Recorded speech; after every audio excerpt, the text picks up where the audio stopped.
নির্বাচন যত ঘনিয়ে আসছে আলেমদের সক্রিয়তা ততই বাড়ছে। মুফতি আমির হামজা, তারেক মনোয়ার ও কাজী ইব্রাহিমরা জামায়াতে ইসলামীর পক্ষে সোচ্চার হতে শুরু করেছে। এছাড়া মিজানুর রহমান আজহারী ও শায়েক আহমদুল্লাহ বাংলাদেশের ভবিষ্যৎ শাসন ক্ষমতা ও অতীতের রাজনৈতিক কর্মকাণ্ড নিয়ে কথা বলছেন। জামায়াতে ইসলামী নিজেদের মতধারার আলেমদের নিয়েও ওয়াজ মাহফিলে নির্বাচন সহ নানা বিষয় তুলে ধরার চেষ্টায় আছে। জামায়াতের পক্ষে কাজ করা এমন কিছু আলেমকে দেখে নিন। শুরুতেই মুফতি আমির হামজা। আমির হামজা অতীতে বলেছিলেন তার 14 বংশ আওয়ামী লীগ করে। এছাড়া শেখ হাসিনাকে তিনি 16 কোটি মানুষের জননী বলেও প্রশংসা করেছিলেন। তবে ক্ষমতার পালা বদলে সেই আমির হামজা এখন জামায়াত ইসলামীর সংসদ পদপ্রার্থী। জাতীয় সংসদ নির্বাচনে কুষ্টিয়া 3 আসনে জামায়াতের পক্ষ থেকে তাকে মনোনয়নও দেওয়া হয়েছে। আমির হামজার এমন ভুল পাল্টানো দেখে আলোচনা সমালোচনা হয়েছে। তবে জামায়াতের পক্ষে তিনি প্রচারণা চালিয়ে যাচ্ছেন। জামায়াতকে ভোট দিলে কি কি সওয়াব হবে, কি কি পরিবর্তন হবে তার ওয়াজে সেসব শোনা যায়। অবশ্য ভুলভাল কথা বলার কারণে খোদ জামায়াত থেকে তাকে সতর্ক করে দেওয়া হয়েছে। জামায়াত ঘেঁষা আরেক ইসলামিক বক্তা তারেক মনোয়ার নিজের বক্তৃতার মধ্যে প্রায়শই তারেক মনোয়ার জামায়াতের রাজনীতি নিয়ে কথা বলে থাকেন।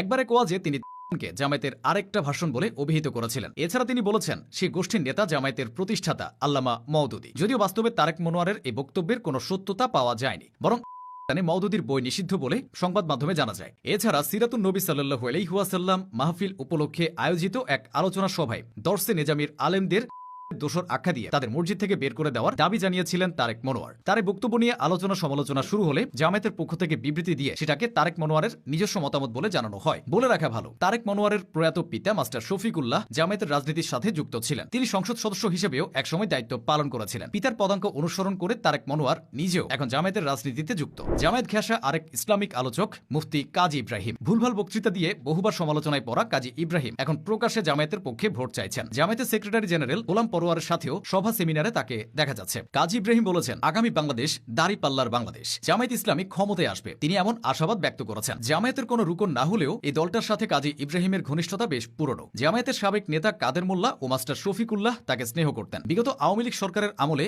মিজানুর রহমান আজহারীকে জামায়াতের প্রোডাক্ট বলতো দলটির অনেক নেতা। তখন সেই নেতাদের বক্তব্যের বিরুদ্ধে দাঁড়িয়েছিলেন অনেকে। তবে গণঅভ্যুত্থানের পর জামায়াতের সাথে আজহারীর ঘনিষ্ঠতা অনেকটাই ফুটে উঠেছে। দেশে এসে তিনি বিভিন্ন সভা সেমিনারে কথা বলছেন। সরাসরি জামায়াতের পক্ষে অবস্থান না নিলেও কথাবার্তায় জামায়াতকে তিনি পরোক্ষ সমর্থন দিচ্ছেন। এছাড়া জামায়াত আমির ডাক্তার শফিকুর রহমানের সাথে তার বাসায় গিয়েও দেখা করেছেন জনপ্রিয় এই ইসলামিক বক্তা। মিজানুর রহমান আজহারীকে দেশের সম্পদ উল্লেখ করে জামায়াতের আমির বলেছিলেন, এ ধরনের সম্পদ যদি জাতি সমাদর না করে তাহলে এর চাইতে বড় দুর্ভাগ্য আর কি হতে পারে। শায়েক আহমদুল্লাহর ব্যাপারটা অবশ্য ভিন্ন। দেশে যত গ্রহণযোগ্য ইসলামিক বক্তা আছেন আহমদুল্লাহ তার মধ্যে অন্যতম। জামায়াতের রাজনীতির সাথে তার সংশ্লিষ্টতা কখনো সামনে আসেনি। তবে সংবাদ মাধ্যম সূত্রে জানা গেছে দলটির কর্মী ও সমর্থকদের বড় অংশ চাইছে শায়েক আহমদুল্লাহকে দলীয় প্রার্থী হিসেবে মনোনয়ন দেওয়া হোক। সম্ভাব্য নির্বাচনী এলাকা হিসেবে তার জন্মস্থান লক্ষ্মীপুর সদর কিংবা বর্তমান কর্মস্থল নারায়ণগঞ্জের কোনো আসন বিবেচনায় রয়েছে।